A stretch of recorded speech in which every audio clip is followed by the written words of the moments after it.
दोस्तों, उनसे पूछो जिनकी आंखें नहीं होती या जिनको दिखाई नहीं देता कि वह कैसा महसूस करते हैं। आप सोच भी नहीं सकते हैं। और आपको भगवान ने आंखें दी है जिनको आप खराब कर रहे हैं, उनका ध्यान नहीं रख रहे हैं। आजकल छोटे छोटे बच्चों के भी चश्मा लग जाता है। दोस्तों, इस संसार का सुंदर नजारा हम अपनी आंखों से ही देख सकते हैं। अगर हमारी आंखों की रोशनी हमसे छिन जाएगी तो हम कुछ भी नहीं देख पाएंगे। ये दुनिया हमारे लिए बेरंग हो जाएगी। इसीलिए अगर किसी की आंखों की रोशनी कम होने लगी है या जिसको बचपन में ही चश्मा लग गया है, वह इस कहानी को ध्यान से सुने और अपने परिवारजनों को भी इसके बारे में बताए। इस कहानी में आपको एक ऐसे चूर्ण के बारे में बताया जाएगा जिसका उपयोग करने से आपकी आंखों की रोशनी कुछ ही हफ्तों में वापस लौट आएगी और जिनको चश्मा लग गया है उनका चश्मा भी हट जाएगा। तो आपसे मेरा निवेदन है कि इस कहानी में अंत तक जरूर बने रहना। एक बार एक युवक जो अपनी आंखों को लेकर बहुत परेशान रहता था, वह एक गुरु के पास जाता है जो कि आयुर्वेद के एक बहुत बड़े ज्ञाता थे। वह युवक गुरु को प्रणाम करता है और कहता है, हे मुनिवर, मैं अपनी आंखों को लेकर बहुत परेशान हूं। मेरी आंखों की रोशनी दिन भर कम होते जा रही है। मुझे सब कुछ धुंधला धुंधला दिखाई देता है। कहीं बार तो मेरी आंखों में बहुत ज्यादा दर्द और जलन होता है और बहुत ज्यादा आंसू भी निकलते हैं। गुरुदेव, मेरी आंखें समय से पहले ही मेरा साथ छोड़ रही है। कृपया करके आप मुझे कोई ऐसा समाधान बताइए जिससे मैं अपनी आंखों की रोशनी को फिर से प्राप्त कर सकूं और आंखों की इन सभी समस्याओं से हमेशा हमेशा के लिए छुटकारा पा सकूं।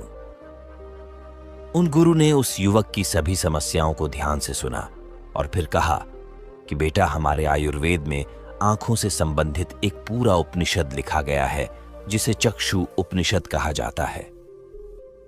इसके अलावा हमारे महर्षि वाग्भट ने आंखों के इलाज से संबंधित कई उपाय बताए हैं, कई नियम बताए हैं, जिसमें कुछ प्रमुख नियमों के बारे में आज मैं तुम्हें बताता हूं। और इसके साथ ही आज मैं तुम्हें एक ऐसे चूर्ण के बारे में बताऊंगा जिसका 15 दिन उपयोग करने से ही आपकी आंखों की ज्योति जो है वह वापस लौट आएगी। और साथ में ही इन नियमों का पालन करने से सिर्फ कुछ ही हफ्तों में आपकी आंखों की रोशनी में एक आश्चर्यचकित परिवर्तन होगा। आप खुद देखेंगे कि आपकी आंखों की रोशनी वापस लौट आएगी और आपको पहले से अधिक स्पष्ट दिखाई देगा।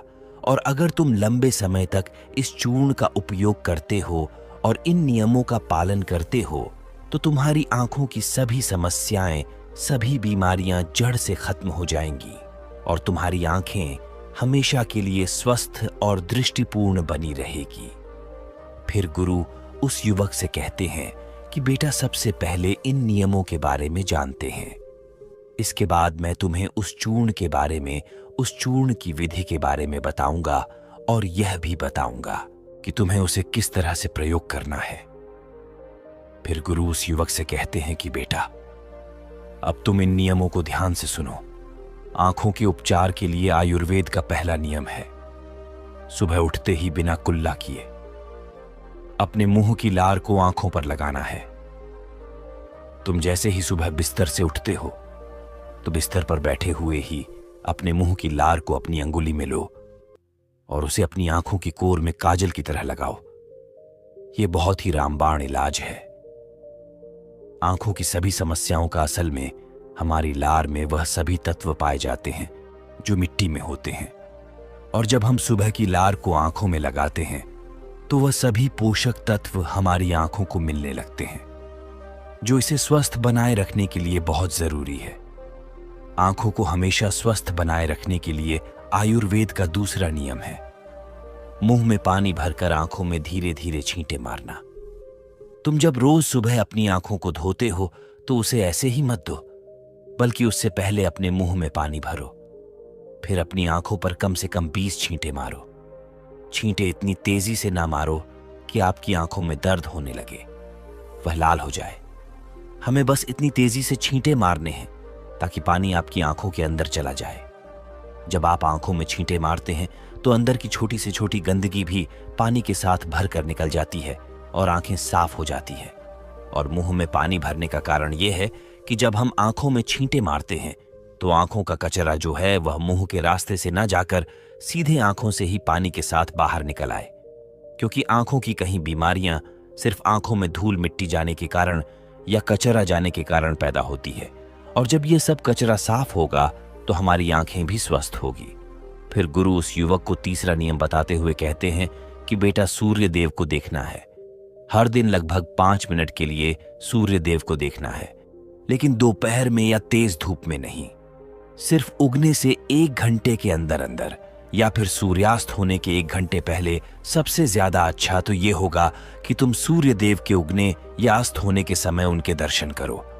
और जब जरूरत महसूस हो तो पलके झटका भी सकते हो। शुरू में इसे 1 मिनट के साथ शुरू करो और धीरे धीरे इसे 5 मिनट तक लेकर जाओ। सूर्य दर्शन के समय सूर्य की किरणें हमारी आंखों में अवशोषित होती है और हमारी आंखों को ठीक करती है। अंत में अपनी दोनों हथेलियों को रगड़कर उसे अपनी आंखों के ऊपर रख लो, लेकिन इस बात का ध्यान रखना कि आपको अपनी आंखों के ऊपर रखना है, उन्हें दबाना नहीं है। ऐसा करने से आंखों को आराम मिलता है। चक्षु उपनिषद में सूर्य देव को आंखों का वेद कहा गया है। फिर गुरु उस युवक को अगला नियम बताते हुए कहते हैं कि आंखों का व्यायाम करो। आप इसे किसी भी समय कर सकते हैं, लेकिन सुबह और सोने के पहले करने से यह ज्यादा फायदा देता है। इसके लिए सबसे पहले तो अपनी आंखों को 10 बार ऊपर नीचे करो। 10 बार ऊपर करो और 10 बार नीचे करो। जितना हो सके उतना ऊपर करो और जितना हो सके उतना ही नीचे लो। लेकिन इस बात का ध्यान रखना है कि आंखों के साथ सर नहीं घूमना चाहिए, सर स्थिर होना चाहिए। सिर्फ और सिर्फ आपकी आंखें घूमनी चाहिए। आंखों को ऊपर नीचे करने के बाद आंखों को 10 बार बाईं ओर और 10 बार दाईं ओर लेकर जाओ। इसके बाद 10 बार आंखों को ऊपर कोने की ओर और 10 बार आंखों को निचले कोने की ओर लेकर जाओ। इसके बाद आंखों को गोल गोल घुमाते हुए एक वृत्ताकार आकृति बनाने का प्रयास करो। आंखों को 10 बार दाहिनी और गोल गोल घुमाएं और 10 बार बाईं ओर गोल गोल घुमाएं। फिर सबसे जरूरी व्यायाम, अपने हाथ के अंगूठे को अपनी दोनों आंखों के बीच में रखो और अपने नाखून के हिस्से को देखो और बिना ध्यान हटाए धीरे धीरे अपने अंगूठे को दूर लेकर जाओ। इस दौरान आपका पूरा ध्यान अंगूठे के नाखून पर होना चाहिए। जैसे ही अंगूठा दूर जाए तो सारा ध्यान अंगूठे से हटाकर उसके पीछे वाली चीज पर लगाओ। फिर वापस अंगूठे के नाखून पर ध्यान केंद्रित करो और फिर उसे धीरे धीरे अपने नाक के पास लो। इस प्रक्रिया को तुम्हें 10 बार दोहराना है और फिर इसके बाद अपने दोनों हथेलियों को रगड़कर अपनी दोनों आंखों को ढक लेना है और आंखों को आराम देना है। दरअसल हमारी आंखों के आसपास बहुत सारी मांसपेशियां होती है जो हमारी आंखों को चलाती है, उन्हें नियंत्रित करती है। बिना व्यायाम के यह मांसपेशियां कमजोर पड़ जाती है, लेकिन इस व्यायाम को करने से तुम्हारी आंखों की मांसपेशियां मजबूत होती है और वह अपनी कोई भी ताकत दोबारा हासिल कर सकती है। फिर गुरु अगला नियम बताते हुए कहते हैं कि शरीर को साफ रखो, क्योंकि शरीर साफ तो बीमारियां साफ। आयुर्वेद के नियम के अनुसार यदि हमारा शरीर भीतर से साफ है तो हमें कोई बीमारी नहीं हो सकती है। अगर हमारी आंतें साफ है और उनमें कोई भी पुराना भोजन जमा नहीं हुआ है तो हमारा पेट सुबह एक बार में ही साफ हो जाता है।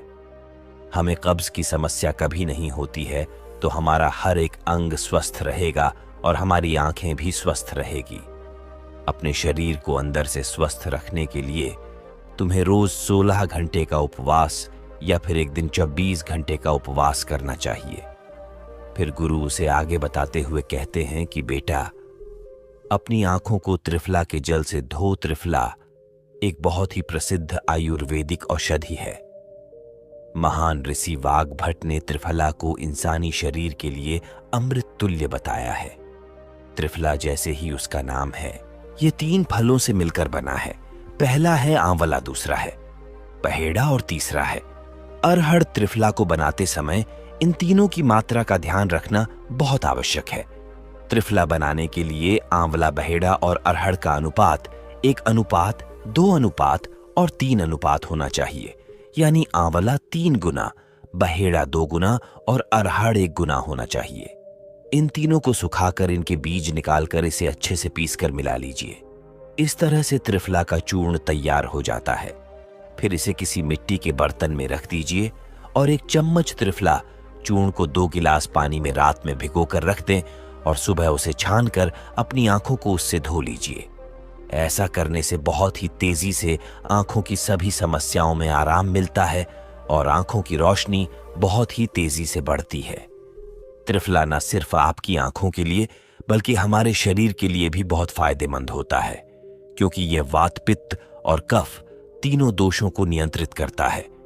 शरीर को साफ करने के लिए त्रिफला को 2 तरीके से लिया जा सकता है, एक रात को और दूसरा सुबह। अगर आप त्रिफला सुबह लेते हैं तो गुड़ या शहद के साथ लो, और यदि आप त्रिफला को रात में लेते हैं तो दूध के साथ या फिर गर्म पानी के साथ इसे ले सकते हैं।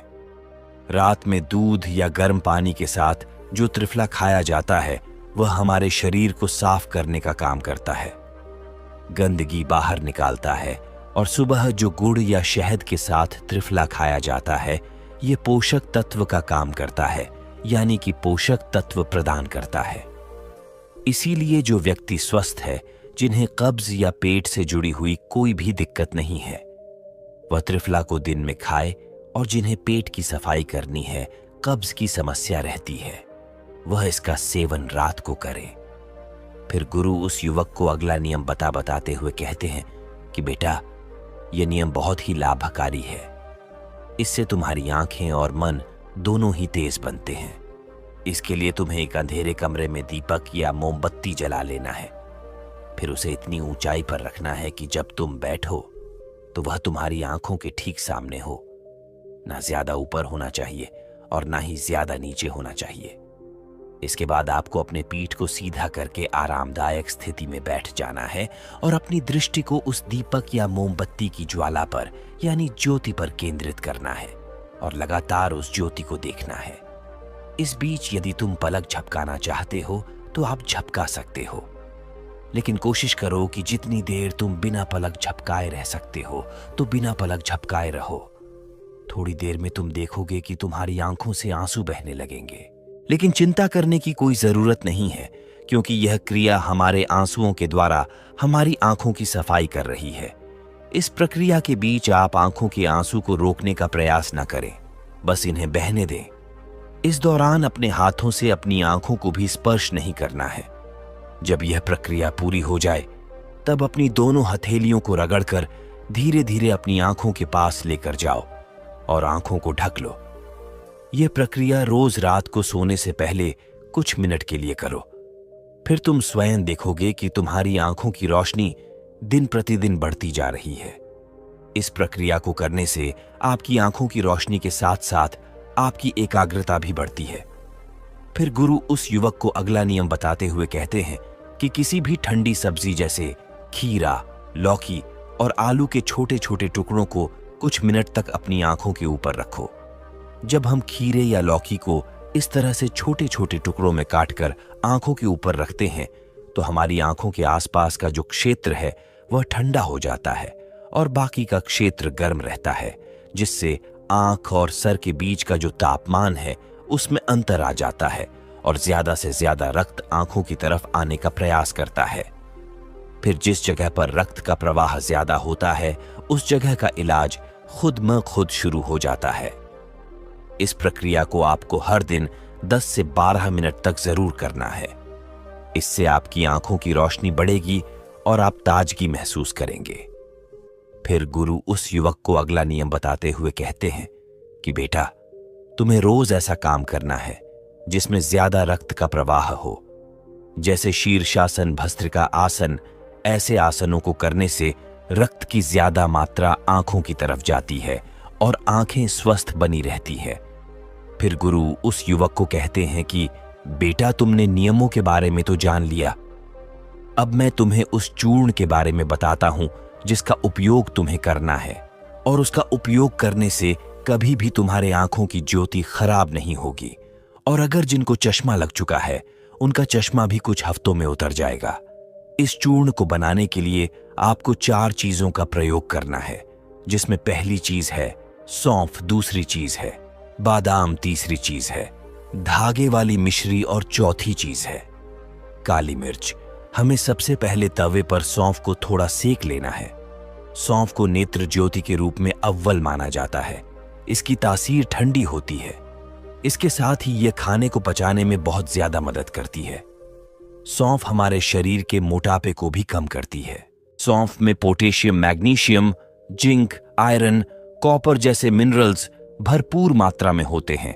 आपको सौंफ को तब तक सेकना है जब तक उसमें खुशबू ना आ जाए। जब खुशबू आने लगे तब आप उसे नीचे उतार लीजिए। फिर आपको बादाम को हल्का हल्का सेकना है। बादाम में विटामिन ए प्रचुर मात्रा में होता है जो हमारे दिमाग को तंदुरुस्त रखता है। इसमें प्रोटीन एवं फाइबर काफी अच्छी मात्रा में पाए जाते हैं, जिसकी वजह से हमारा पेट भरा भरा रहता है और यह हमारे मोटापे को भी कम करती है। इसके बाद आपको बादाम और सौंफ को अच्छी तरीके से पीस लेना है। इसका बारीक चूर्ण बना लेना है और इसके बाद आपको धागे वाली मिश्री में से धागा निकाल देना है और उसे कूटकर उसका बारीक चूर्ण बना लेना है। फिर आपको 10 से 15 काली मिर्च लेनी है। काली मिर्च में एंटी इन्फ्लेमेटरी तत्व पाए जाते हैं जो आंखों के लिए बहुत लाभदायक होते हैं। इसके साथ ही काली मिर्च जीवाणु रोधक और इम्यूनिटी बढ़ाने में सहायक होती है, जिससे आंखों की रोशनी मजबूत बनती है। काली मिर्च में विटामिन ए और विटामिन ई पाए जाते हैं जो आंखों के लिए बहुत लाभदायक है। काली मिर्च को भी आपको अच्छी तरीके से कूट लेना है, उसका भी बारीक चूर्ण बना लेना है। फिर आपको इन चारों चीजों को एक साथ मिक्स कर लेना है। फिर आपको इस चूर्ण को एक चम्मच गुनगुने पानी में या फिर 1 गिलास दूध में सुबह सुबह खाली पेट लेना है। इसको लेने से आपकी आंखें बिल्कुल स्वस्थ रहेगी और साथ ही साथ आपका पेट भी बिल्कुल साफ होगा। आप अच्छी तरह से फ्रेश हो पाएंगे। इससे आपको अच्छी नींद आएगी और आपकी आंखों की रोशनी और दिमाग तेज होगा और ये चारों चीजें जो है वह आपको अपने घर में ही उपलब्ध हो जाएंगी।